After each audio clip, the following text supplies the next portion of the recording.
Chapter 8. Then Solomon assembled the elders of Israel and all the heads of the tribes, the chief of the fathers of the children of Israel, unto King Solomon in Jerusalem, that they might bring up the ark of the covenant of the Lord out of the city of David, which is Zion. And all the men of Israel assembled themselves unto King Solomon at the feast in the month Ethanim, which is the 7th month.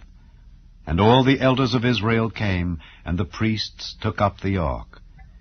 And they brought up the ark of the Lord, and the tabernacle of the congregation, and all the holy vessels that were in the tabernacle. Even those did the priests and the Levites bring up.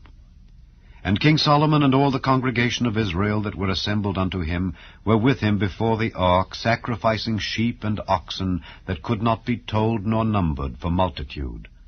And the priests brought in the ark of the covenant of the Lord unto his place, into the oracle of the house, to the most holy place, even under the wings of the cherubims. For the cherubims spread forth their 2 wings over the place of the ark, and the cherubims covered the ark and the staves thereof above. And they drew out the staves, that the ends of the staves were seen out in the holy place before the oracle, and they were not seen without. And there they are unto this day. There was nothing in the ark save the 2 tables of stone which Moses put there at Horeb, when the Lord made a covenant with the children of Israel when they came out of the land of Egypt. And it came to pass, when the priests were come out of the holy place, that the cloud filled the house of the Lord, so that the priests could not stand to minister because of the cloud, for the glory of the Lord had filled the house of the Lord.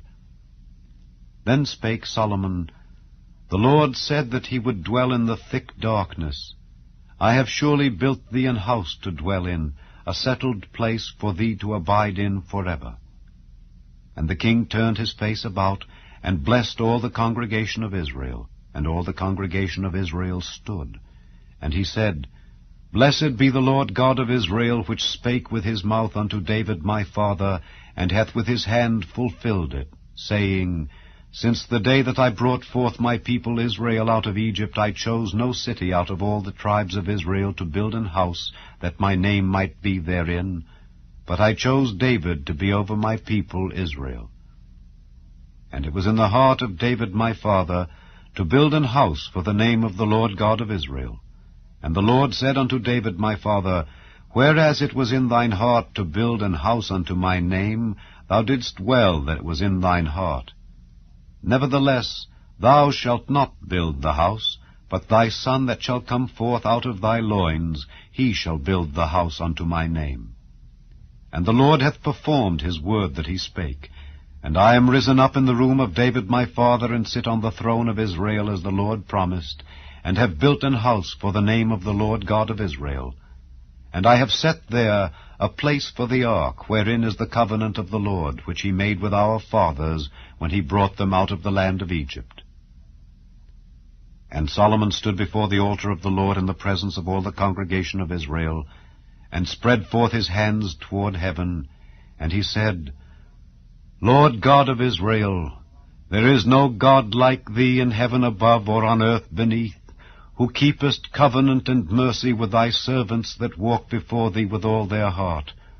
who hast kept with thy servant David my father that thou promisedst him. Thou spakest also with thy mouth, and hast fulfilled it with thine hand, as it is this day. Therefore now, Lord God of Israel, keep with thy servant David my father that thou promisedst him, saying, There shall not fail thee a man in my sight to sit on the throne of Israel, so that thy children take heed to their way, that they walk before me as thou hast walked before me.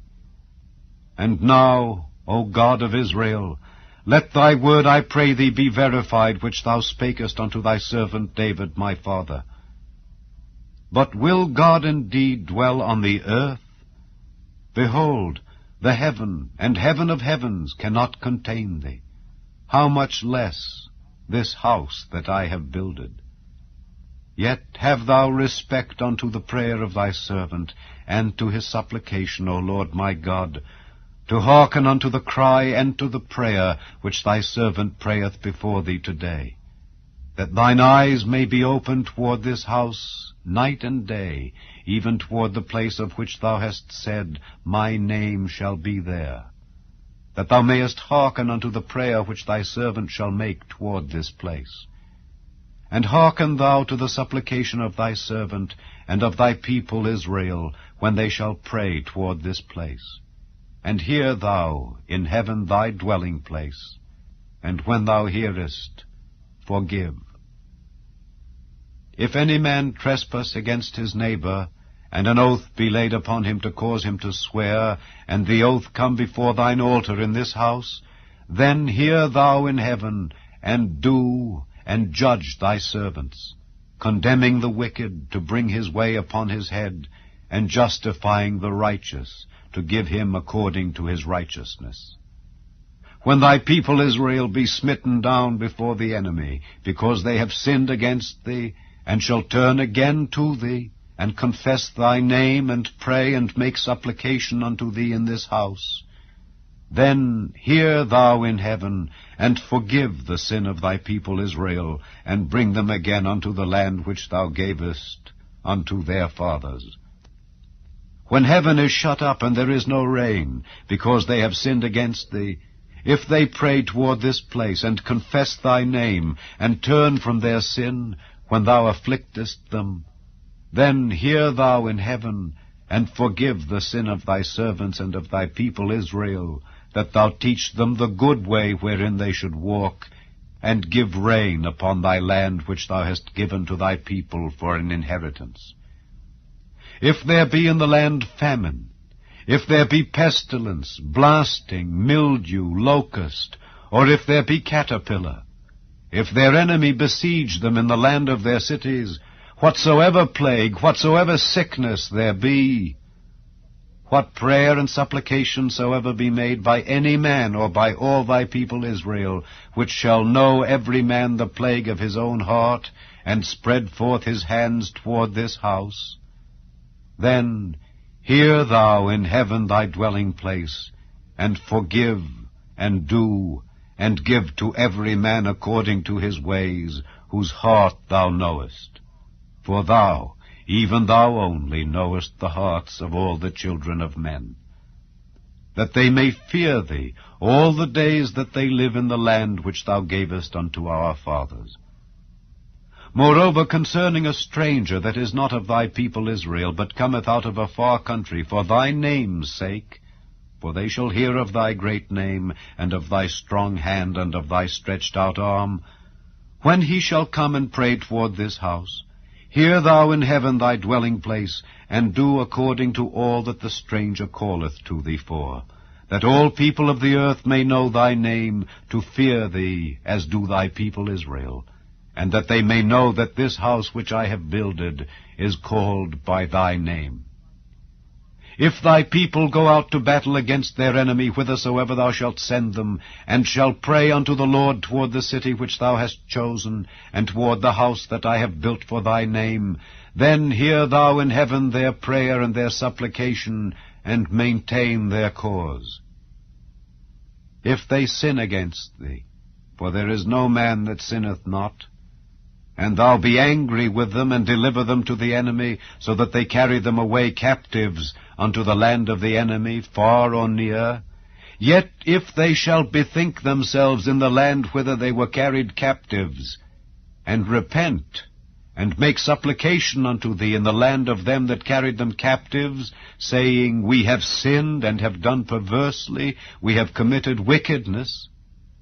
and so return unto thee with all their heart and with all their soul in the land of their enemies which led them away captive, and pray unto thee toward their land which thou gavest unto their fathers, the city which thou hast chosen, and the house which I have built for thy name, then hear thou their prayer and their supplication in heaven thy dwelling place, and maintain their cause, and forgive thy people that have sinned against thee, and all their transgressions wherein they have transgressed against thee, and give them compassion before them who carried them captive, that they may have compassion on them. For they be thy people, and thine inheritance, which thou broughtest forth out of Egypt from the midst of the furnace of iron, that thine eyes may be open unto the supplication of thy servant, and unto the supplication of thy people Israel, to hearken unto them in all that they call for unto thee. For thou didst separate them from among all the people of the earth, to be thine inheritance, as thou spakest by the hand of Moses thy servant, when thou broughtest our fathers out of Egypt, O Lord God. And it was so that when Solomon had made an end of praying all this prayer and supplication unto the Lord, he arose from before the altar of the Lord, from kneeling on his knees with his hands spread up to heaven. And he stood and blessed all the congregation of Israel with a loud voice, saying, Blessed be the Lord that hath given rest unto his people Israel, according to all that he promised. There hath not failed one word of all his good promise, which he promised by the hand of Moses his servant. The Lord our God be with us, as he was with our fathers. Let him not leave us nor forsake us, that he may incline our hearts unto him, to walk in all his ways, and to keep his commandments, and his statutes, and his judgments, which he commanded our fathers. And let these my words, wherewith I have made supplication before the Lord, be nigh unto the Lord our God day and night, that he maintain the cause of his servant, and the cause of his people Israel, at all times, as the matter shall require, that all the people of the earth may know that the Lord is God, and that there is none else. Let your heart therefore be perfect with the Lord our God, to walk in his statutes, and to keep his commandments, as at this day. And the king and all Israel with him offered sacrifice before the Lord. And Solomon offered a sacrifice of peace offerings, which he offered unto the Lord, 22,000 oxen, and 120,000 sheep. So the king and all the children of Israel dedicated the house of the Lord. The same day did the king hallow the middle of the court that was before the house of the Lord, for there he offered burnt offerings and meat offerings, and the fat of the peace offerings, because the brazen altar that was before the Lord was too little to receive the burnt offerings and meat offerings, and the fat of the peace offerings.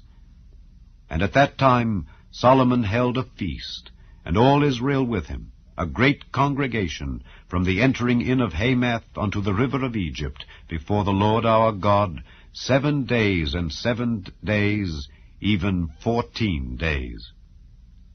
On the 8th day he sent the people away, and they blessed the king, and went unto their tents, joyful and glad of heart, for all the goodness that the Lord had done for David his servant, and for Israel his people.